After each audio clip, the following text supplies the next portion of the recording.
El reporte de hoy. Estamos también con la vocera de gobierno, Carla Rubilar. Vocera, ¿cómo está? Muy buenos días, gracias por acompañarnos y también para lamentar, y ahí quiero saber su impresión del fallecimiento del alcalde de Tiltil, producto del COVID. Buenos días, ministra. Muy buenos días todavía, aunque no son tan buenos, efectivamente. Lamentablemente, hoy día lamentamos el fallecimiento de quien estamos viendo en pantalla, del querido Nelson, el alcalde de Tiltil, vicepresidente de la Asociación de Municipios Rurales, estos municipios rurales que hoy día se están extendiendo a otras regiones, pero que en la región metropolitana eran tan invisibles muchas veces, que tenían problemas tan diferentes a las comunas urbanas. Nelson luchó mucho por visibilizar las comunas postergadas de nuestra región. Nelson había sido confirmado COVID positivo el día 29 de mayo. Había iniciado obviamente su cuarentena y su aislamiento, primero cuarentena, después aislamiento cuando fue confirmado. Y había vuelto a trabajar después de haber tenido esta enfermedad y al poco tiempo de haber vuelto a trabajar sufrió una afección cardíaca que lo obligó a ser sometido a una cirugía cardíaca de extrema complejidad y terminó falleciendo el día de hoy. Nelson quería mucho a Catalina, su señora, tiene 3 hijos. Hablé hace poquito con Bastián, uno de ellos. Había hablado con Catalina los días anteriores. No voy a mentir, teníamos mucha fe, sabíamos que el diagnóstico era súper complejo, pero uno nunca pierde la fe. No, no se debe. Tenía una enfermedad súper difícil y compleja de tratar, pero resistía y luchaba como guerrero que era. Si así era Nelson. Quiero aprovechar de que estoy en TVN para mandarle un saludo muy cariñoso a Catalina, que lo debe estar pasando horrible. Quiero hacerle un homenaje contándole a la gente de Tiltil que nos está viendo que él sacó adelante proyectos súper emblemáticos como los estadios de Huerto y de Polpaico, que luchó por hacer llegar el metrotren a Tiltil, porque acuérdense que el metrotren llegaba solamente hasta Batuco y él dijo, no puede ser, tiene que llegar hasta Tiltil, y al final el presidente se comprometió y ya está cerquita de sacar su resolución social, digamos, su RS, y llevarlo a evaluación. Y tiene, olvídense, la cantidad de proyectos de alcantarillado, de agua potable, del centro cultural, que es una preciosura, el Parque Manuel Rodríguez. ¿Y por qué lo digo? Porque como intendenta me tocó trabajar con él estos proyectos, y esta comuna chiquitita de Tiltil, tan postergada, que salía siempre por las cosas, ¿no es cierto?, malas, ¿no? Que todos nosotros llevamos nuestra basura para allá en una situación súper injusta de la organización de la región metropolitana. Hay muchos vertederos allá, muchos rellenos sanitarios, mucha contaminación, ¿no? Una zona de sacrificio, como me decía Nelson, una y otra vez. Nunca dejó de pelear, nunca dejó de luchar. Ahora, y la verdad es que me duele mucho esta noticia. Así la vemos, ministra. Es una situación, nos sumamos a las condolencias. El tema de si era COVID, hoy día salió en redes, se lo dieron de alta, tuvo COVID, pero hoy día murió por otras complicaciones, porque de hecho había vuelto a trabajar. La verdad, ha quedado muy débil. ¿Qué le dijo Catalina a su señora? Bueno, la verdad es que no hemos podido hablar hoy día con Catalina. Va a haber tiempo, espero poder acompañarla efectivamente.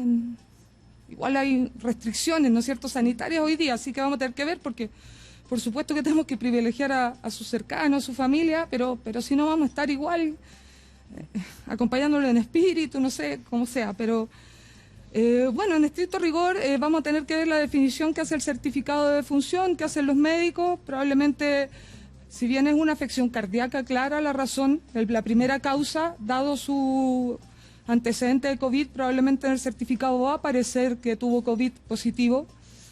Ahí va a estar la discusión si es lo que se llaman las causas de defunción asociadas a un COVID, ¿no?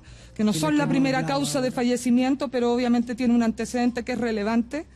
Claro, ministra, porque ahí es bien relevante y sumar al doctor Ugarte, doctor, porque nosotros hemos hablado mucho que dentro de las secuelas que puede dejar el COVID precisamente son o derrames o infartos también, sobre todo en los hombres, y que no discrimina edad. Además, me imagino que debe haber estado mucho más débil el producto. ¿Puede haber sido esto una consecuencia del COVID, doctor? O sea, siempre la posibilidad puede estar, pero antes de eso dar mis condolencias y mis respetos, porque una persona que se compromete en el servicio público y que muere en el servicio público y muere de una enfermedad, primero permítanme expresar mi respeto a la persona, al hombre, al servidor público que falleció.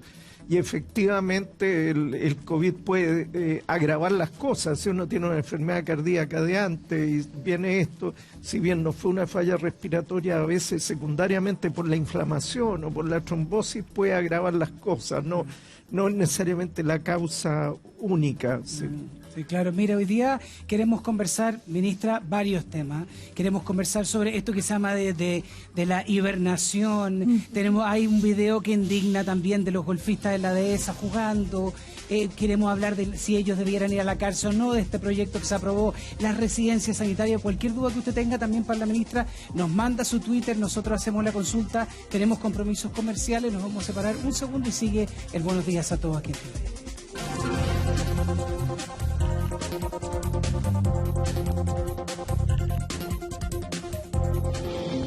Ya volvemos con Buenos Días a Todos.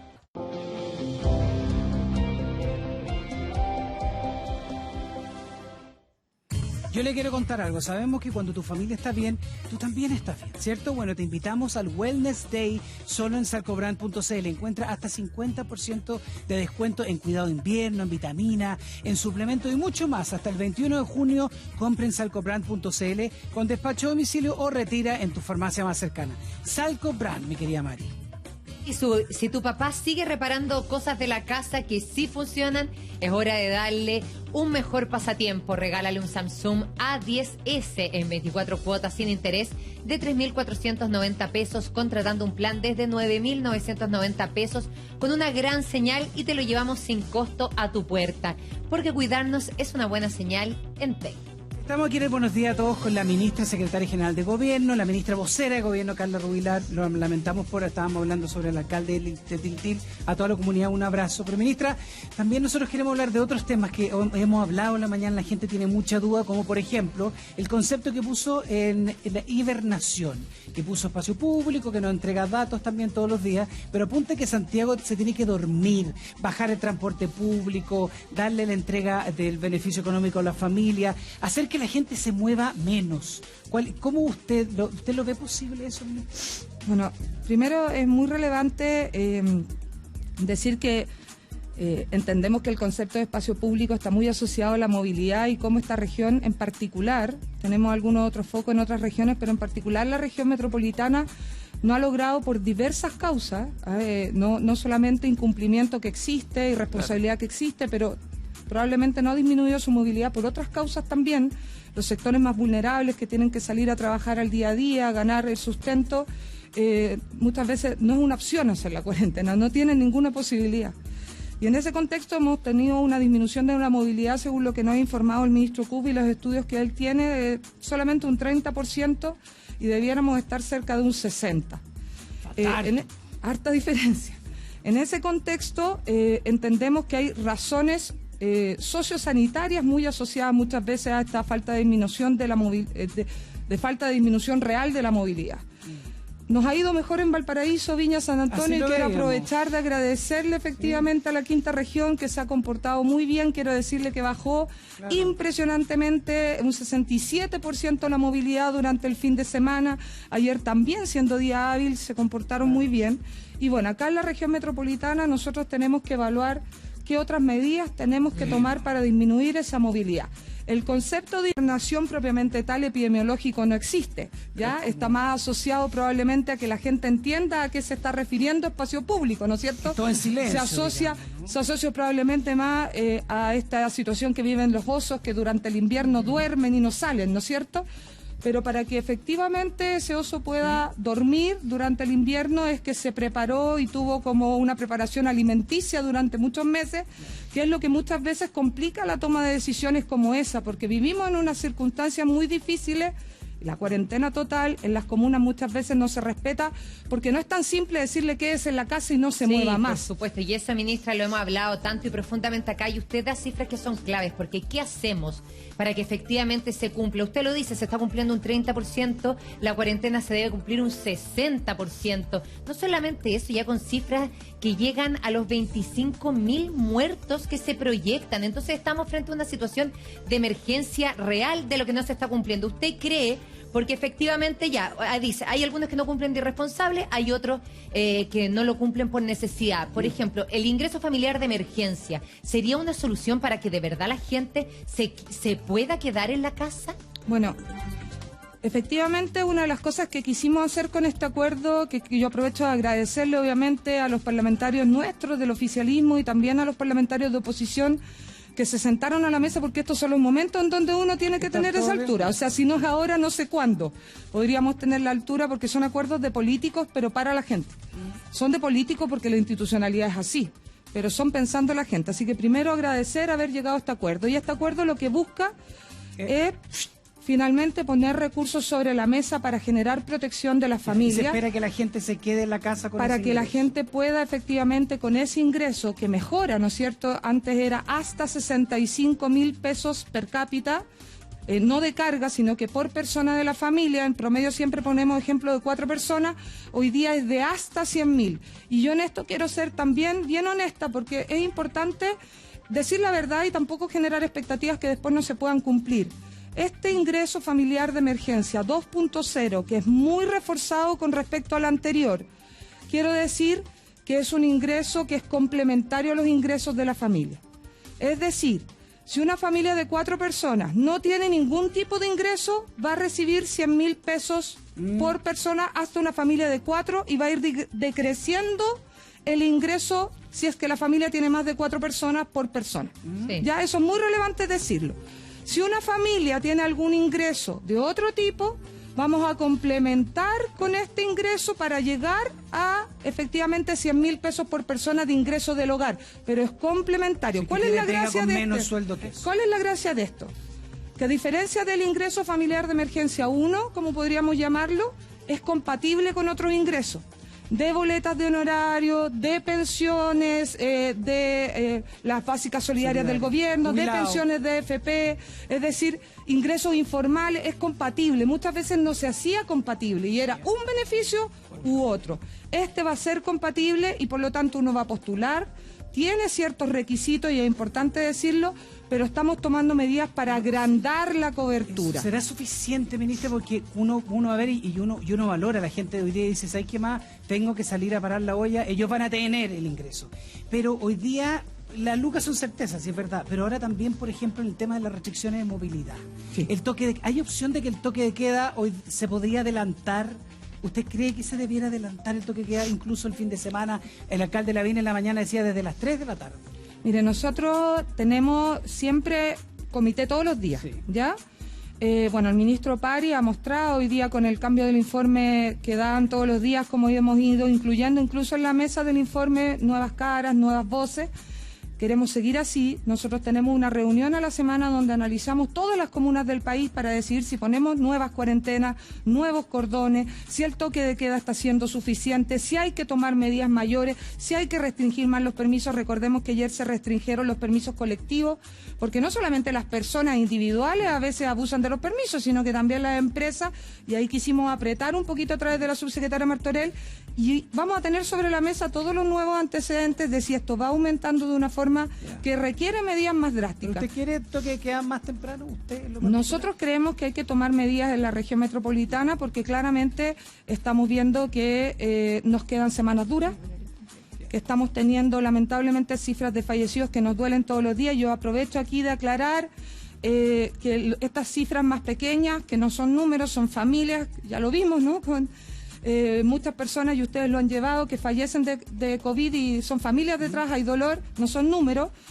Lunes y martes, estas, entre comillas, cifras, porque insisto, es gente que está detrás, bajan, porque como hacemos el cruce con el registro civil del certificado de función, el registro civil no funciona a toda máquina durante el fin de semana y por eso bajan lunes y martes y aumentan de forma muy relevante los miércoles. Ya, entonces probablemente mañana vamos a tener una cifra de fallecidos bastante más alta y que es importante decirlo. Ministra, sigamos con las medidas que me parece relevante. Usted dice hay que ser más estricto. Entonces vamos a cosas concretas. ¿Qué medidas? Porque, por ejemplo, hoy la gente se contagia, dicen los informes, principalmente en la micro, en el metro y al interior de sus hogares. Reducir, por ejemplo, el transporte público, la cantidad de pasajeros que se suben, porque nosotros estábamos viendo muy alarmados la semana pasada con el doctor Ugarte, cómo iba la gente parada, muy pegada, sin cumplir el metro, y decíamos, por lo menos no debiera ir la gente ni parada, y debieran ir por lo menos asiento por medio. Sí, no podría estar más de acuerdo porque esto pone en relevancia un tema que yo creo que no le hemos puesto en el tapete como debiera. Este no es un tema de salud. Este es un tema que, por supuesto, comanda salud, pero tiene mucho que ver con otras aristas. Los que somos salubristas sabemos que la atención médica del hospital, incluso del centro de salud, que probablemente es más importante incluso que del hospital, porque es la atención primaria donde se logran los mayores resultados, es una parte súper chiquitita de la salud.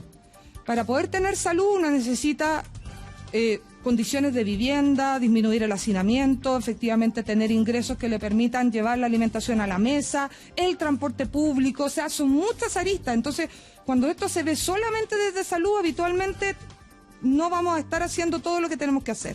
Y vamos a tener que tener sobre la mesa qué vamos a hacer, por ejemplo, en materia de transporte. Claro. Cómo vamos a aumentar la afluencia, por ejemplo, de los vagones del metro para poder tener más distancia social en los vagones del metro y menos gente. Cómo vamos a tener que tal vez conseguir más buses para que no vaya toda la gente, quizás diferir más el horario de entrada al trabajo.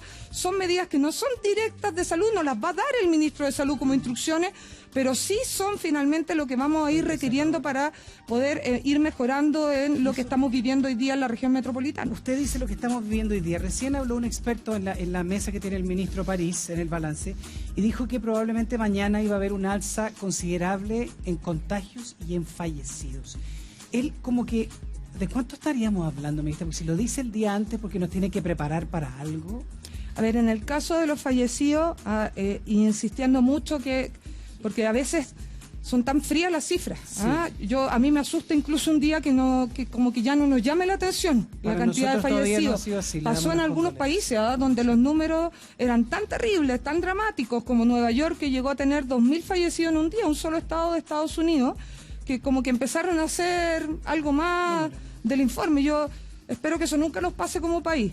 Quiero insistir de que por un tema metodológico, al respecto del tema del registro civil, probablemente mañana va a aumentar el número de fallecidos, pero recuerdo que la metodología cambió y no son fallecidos en 24 horas. Son fallecidos que se reportan entre la inscripción del registro civil con el cruce con el examen de PCR de positivo y se informan. Y eso uno lo va ajustando al día de atrás cuando realmente falleció, para que nosotros podamos mirar ¿cuándo estamos teniendo la mayor cantidad de fallecidos? Porque nosotros cuando dan las cifras, yo veo la cara aquí en mis compañeros, camarógrafos, todo, uno hace como, y eso es claro, para nosotros es importante porque son personas, pero nos están preparando para algo mañana que va a ser muy complejo. O sea, mañana debiera aumentar de forma importante la cantidad de fallecidos comparado con el día de hoy.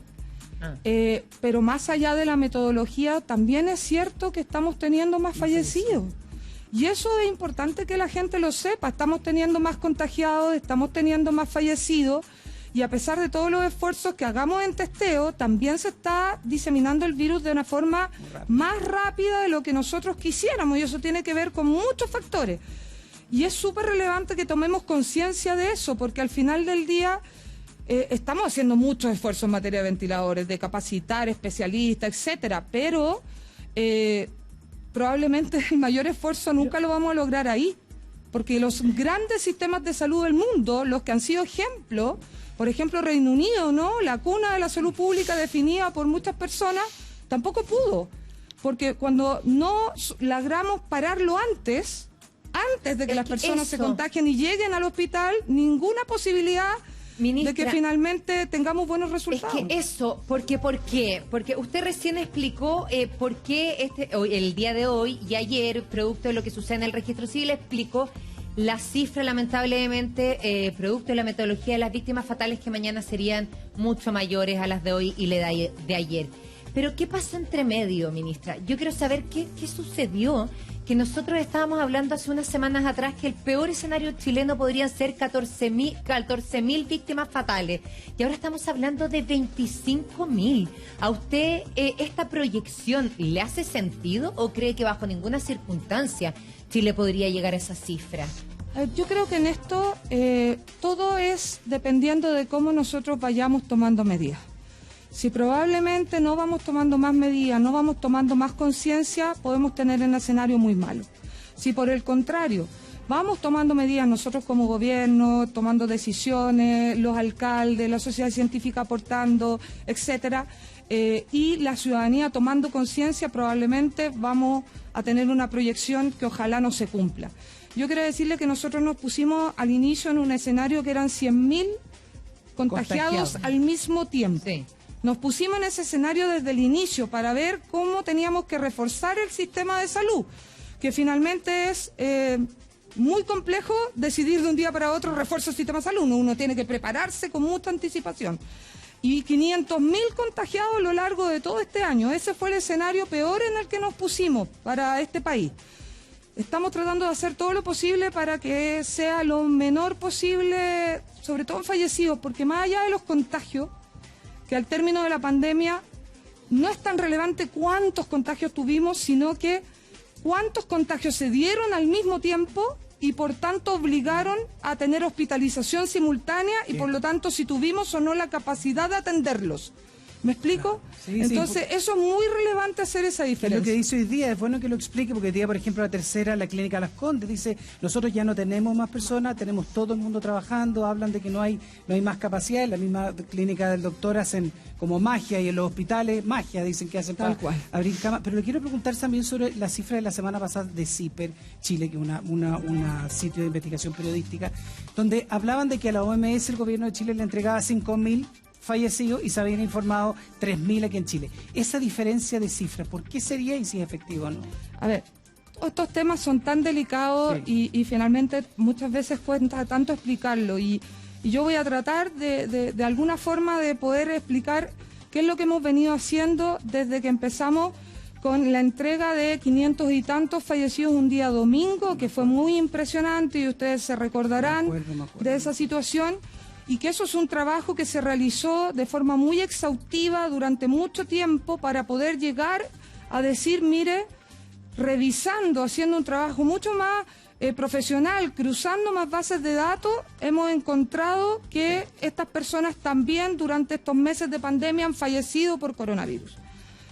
Y por Dios que es impactante, pero nuestro objetivo era empezar a mostrar la realidad y no esperar que el próximo año, con el análisis que se hace habitualmente por el Departamento de Estadísticas del Ministerio de Salud, finalmente se encontrara con un desfase de un año que teníamos más fallecidos. Nosotros queríamos permitir a la gente ir conociendo lo más posible, lo más rápido, y ese era el cruce entre el registro civil y el PCR positivo. Es importante decir que la Organización Mundial de la Salud publica en su página web el mismo criterio. Todos los países le reportan pacientes que tienen certificado más un PCR. Y eso publica la Organización Mundial de la Salud. Pero también recomienda informar los casos probables de fallecidos. Lo recomienda, ¿por qué? Porque hay países, por ejemplo, que no tienen test. Entonces, si no tienen test, podrían no tener fallecidos, ¿no es cierto? Y eso se informó a la organización. El DEIS, que es el Departamento de Estadística del Ministerio de Salud, ha hecho un trabajo impresionante porque habitualmente tiene un desfase como de 6 meses para informar las reales causas. Claro. El DEIS es el departamento que realmente dice por qué la gente fallece en este país. No es el registro civil, no son otras instituciones, sino que es el DEIS, que son los expertos. Y ellos habitualmente se demoraron entre 6 meses y un año, dependiendo en decir, esta es la realidad. Hoy día, con un trabajo súper esforzado, el DEIS ha ido haciendo un esfuerzo y dice, mire, dentro de los casos probables que pudieran estar asociados a COVID, es decir, más allá de que tenga PCR, una persona que falleció por neumonía, multinodular. Pudiera ser, dado que no hay muchos virus circulantes más allá del coronavirus, COVID. Pudiera ser COVID. Y eso entonces, lo para agrega. dejarlo claro, ministra, porque me parece súper importante que aclare este punto. Entonces, la diferencia de 2.000 casos de víctimas fatales sería porque la Organización Mundial de la Salud se le anunció los probables y aquí en Chile los que estaban verificados. A ver, es muy importante decir que nosotros lo que enviamos a la OMS es PCR más certificado. Y el DEIS hizo un trabajo muy relevante que agradecemos enormemente y la semana pasada informó, hace muy poquitos días, que este trabajo había dado un primer informe preliminar donde dice que pudieran haber 2.000 personas más que estuvieran asociadas a COVID y que no podemos descartar que hayan fallecido por COVID. Entonces ahora en la nueva metodología vamos a mantener el informe diario que es certificado más PCR, que es lo que publica también la OMS, pero también Reino Unido, Italia, España, Islandia, Suiza. Quiero decirle que también los países lo publican así y vamos a permitir que el DEIS, con este trabajo que está haciendo, que son los expertos y los que realmente dicen por qué la gente fallece en este país, cada cierto tiempo, de forma periódica, nos vaya diciendo cuántos casos probables fallecieron también. Perfecto. Ministra, en otro tema que también me parece bien relevante es de esta segunda ola que ya se está hablando en nuestro país, que podría venir una segunda ola. ¿Nos estamos preparando y cómo para esa segunda ola? ¿Y por qué se lo digo?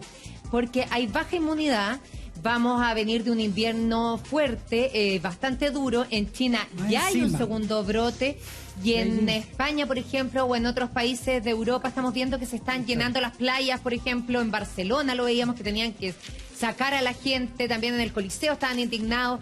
¿Es tan real esa segunda ola? Porque yo he escuchado en off a doctores que dicen, no, mira, China no es tan creíble, no lo estamos mirando con objetividad, en cambio Europa sí, y no tenemos tan claro que la segunda ola sea fuerte. Bueno, yo creo que finalmente uno tiene que aprender de la experiencia de otros países, mirar lo que les ha pasado, lo que ha funcionado bien, lo que ha funcionado mal, porque vamos con un desfase, ¿no es cierto? Claro. Esto partió en Asia, tuvo una parte de Oceanía, ¿no es cierto?, que si bien Australia y Nueva Zelanda son islas, y recuerden que Nueva Zelanda, que era como un ejemplo, porque había cerrado fronteras muy temprano, había generado cuarentenas totales, hoy día tiene nuevos casos porque ya abrió fronteras. Porque es súper importante poner este ejemplo porque el coronavirus no se va. No, pues, sigue con nosotros y es importante entenderlo eso porque obviamente las medidas que vayamos tomando tienen que ver con eso, con que no se va porque tomemos una cierta cantidad de medidas.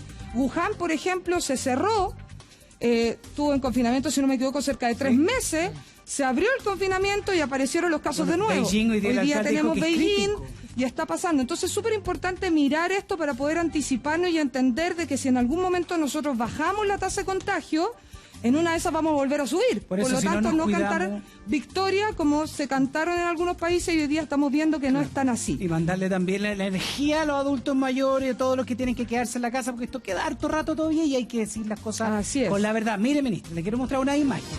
Esta que aparece aquí en pantalla es un asado de jóvenes en la comuna de Maipú, en una fiscalización. Segunda imagen que aparece en pantalla, golfista dando vuelta el sector de la dehesa, donde incluso hicieron cambiar los papeles, los permisos de los que trabajaban ahí para decir que eran seguridad. Ahora, se está diciendo que ellos debieran ir a la cárcel. ¿Usted está de acuerdo con esto? Vamos a un corte comercial, ministra, son compromisos que tenemos y volvemos al tiro con la ministra Carla Rubilar. Ya volvemos con Buenos Días a Todos en salcogran.cl. Sigamos viendo Buenos Días a Todos. Y te queremos dar una muy buena noticia, una gran noticia, porque ya puedes agendar tu visita al Líder y expresa el Líder para que ahorres tiempo. ¿Cómo? Muy simple, mira, ingresa a líder.cl/agenda, completa el formulario y listo. Recibirás la confirmación en tu correo, harás ingreso por la fila preferente. Y si lo prefieres, puedes seguir yendo sin agendar. Líder, precios bajos siempre. Hablando con la ministra Carla Rubilar. Ministra, nos íbamos a la pausa con esta imagen que es que quiere el que le diga, yo siento que no solamente la gente no entiende, es bien escandaloso porque estamos hablando de gente que se puede quedar en la casa, que estamos viendo cifras tan alarmantes de compatriotas que están perdiendo la vida, es gente que no tiene que salir a trabajar para un plato de comida, es gente que sí tiene acceso pleno a la información y que obligarían a los trabajadores a falsear los permisos para ir a trabajar y ellos van por miedo a perder el trabajo. Entonces, ¿qué le parece a usted esto? Mire, María Luisa, yo, y perdóneme el castellano, diría yo,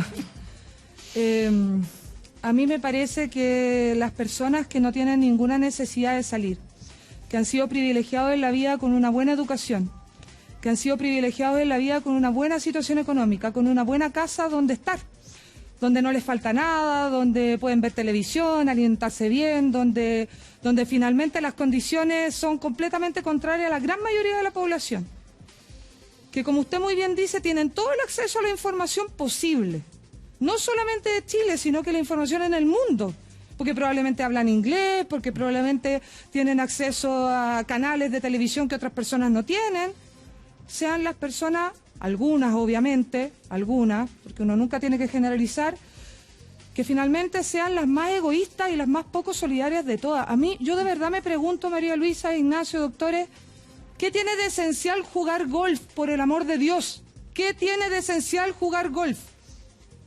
¿Qué parte nos está entendiendo que nos estamos jugando la vida de las personas? Y lo que más rabia me da, y quiero decir lo que también lo dije con los helicópteros, lo voy a volver a decir, es de tal nivel de insensibilidad, de poca solidaridad, porque además son las personas que probablemente van a tener recursos para atenderse de la mejor manera posible. Y probablemente su responsabilidad va a terminar generando mayores tasas de contagio de personas que no tienen esas condiciones para atenderse. Entonces, de verdad que lo encuentro brutal. Lo encuentro con poca humanidad. Entonces yo ya no sé qué tenemos que decir para entender, porque, claro, al final del día vamos a tener que avanzar, como decía el ministro, como decía el presidente, hacia aumentar las legislaciones, pero uno en estos casos querría, de verdad, que saliera lo mejor de los chilenos y no que tuviéramos que estar ahí endureciendo la pena y diciendo, mira, ¿sabe qué? Si usted incumple la cuarentena, entonces vamos a aumentar de 540 días a 3 años, que si no ya no van a ser 10 millones, sino que van a ser 2,5 millones, sino que van a ser 10 millones. ¿Por qué? Sí, ¿por qué va a tener que ser eso? Si uno esperaría que los chilenos tomáramos conciencia, sobre todo porque pudimos ver lo que pasó en España, en Italia y en otros países. Esperar la portada hoy día que decía el ministro, cárcel. O sea, no somos capaces de entender. Nosotros le llamamos incivilidades. A lo mejor habría que cambiar el término porque la gente no está entendiendo. Habría que ponerle imbecilidades, lo que están haciendo. No se puede entender de ninguna otra forma, María Luisa. El término, doctor, es estupidez. Estupidez. Estupidez en la raíz griega. No quiero ofender ni usar la calificación médica. Pero usted también duerme 2 horas diarias y para que vea que están saliendo a comer asado, a jugar golf.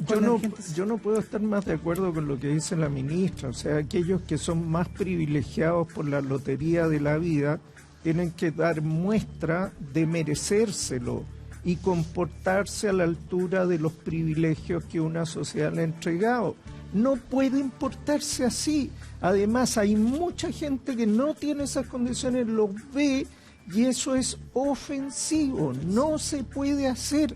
Hay que aprender a ser decente. No es solo tener dinero, decencia. Bueno, y ¿sabe qué, ministra? Aquí cuando uno lee el titular, como que sale en el diario La Cuarta, que dice, los que salen cárcel hasta 3 años. ¿Qué le parece a usted eso?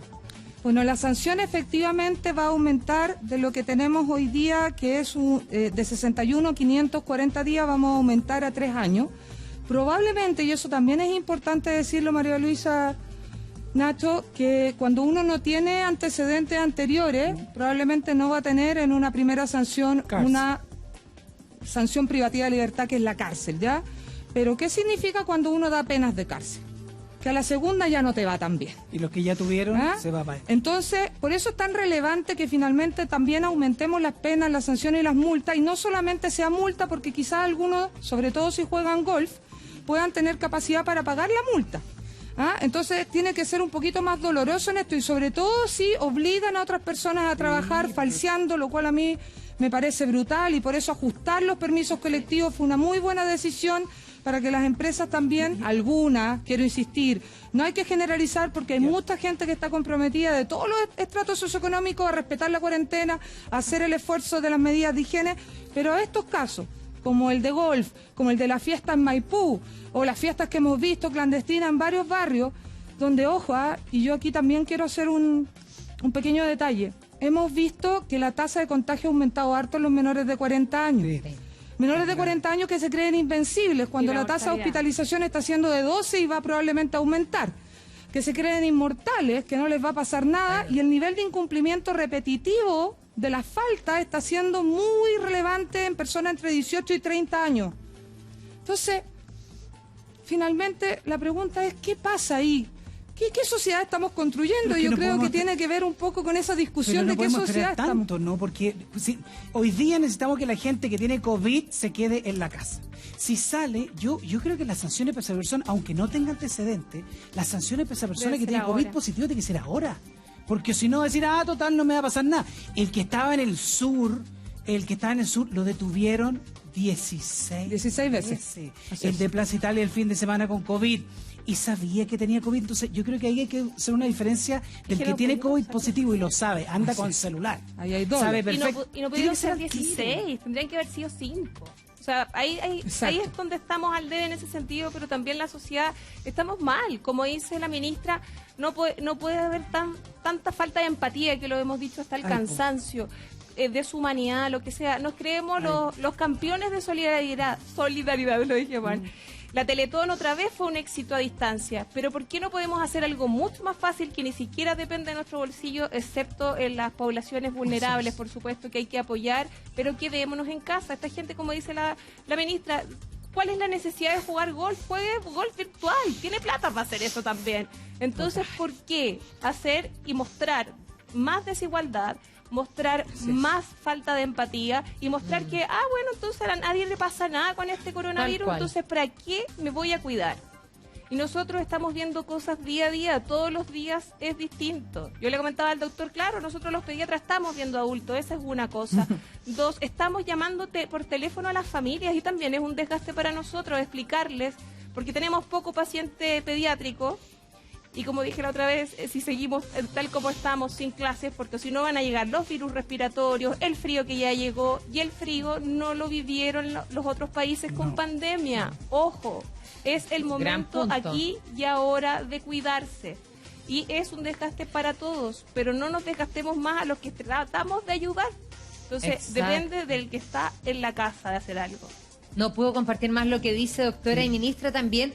Ahí uno de los temas importante y puede ser clave en este momento cuando estamos hablando que la mayoría de los contagios se produce al interior de los hogares o en el transporte público, son las residencias sanitarias. Están muy desocupadas, prácticamente nadie las está ocupando.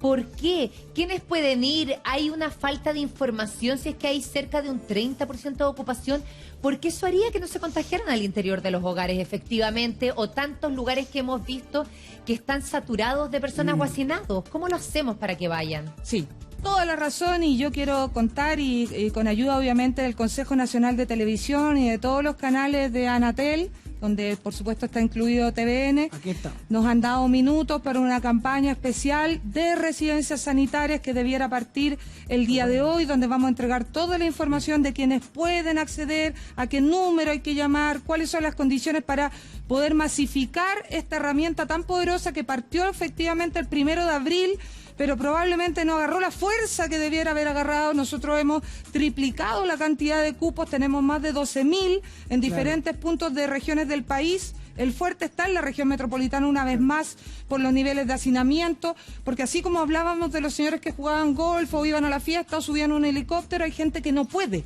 Y eso también lo tenemos que asumir. Hay gente que no puede cumplir una cuarentena en buenas condiciones porque viven en 30 metros cuadrados 10 personas. Pero alguien que tiene síntomas graves tampoco califica para la residencia. Pero quiero plantear, porque obviamente la residencia no es una unidad, ¿no es cierto?, de atención hospitalaria, sino que es un lugar para realizar la cuarentena o realizar el aislamiento porque no tenemos las condiciones.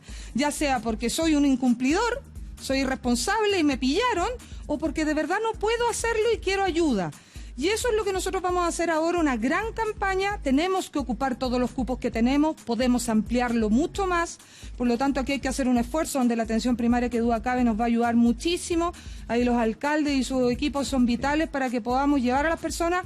Y hemos hecho una modificación muy relevante que aprovecho de contarla, está en un decreto, que vamos a poder trasladar a residencias también los sospechosos sin PCR. Aquellos que son sintomáticos, que no tenemos el PCR positivo, pero que creemos realmente que tienen, porque es probable que lo tengan, y van a poder ir a la residencia también. Mari, me perdona un segundo, Marco Pizarro no me va a perdonar, sino porque una amiga de él le dijeron que no podía irse a una residencia porque era de ISAPRE, no de FONASA. Eso está ahí un error, ¿no? Es un error, efectivamente. Por lo tanto, es gratuita, pueden acceder todas las personas que lo requieran.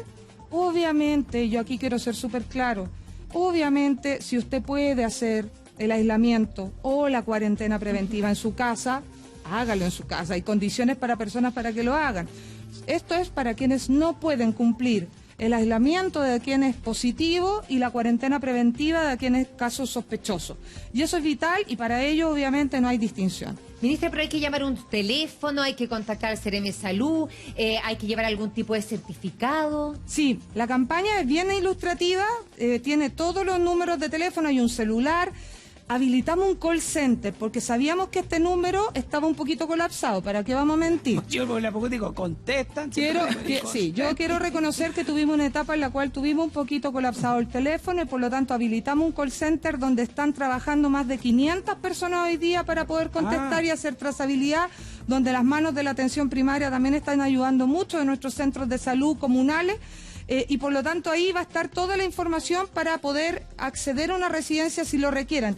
Este es un tema muy vital, porque necesitamos aislar a las personas que están positivas o que son sospechosas para evitar que sigan, obviamente, contagiando a otras sin querer. Si muchas veces uno, en lugares donde no están las condiciones, lo hace sin querer, no porque quiera, sino porque no puede, sobre todo en los sectores más vulnerables de nuestras diferentes regiones.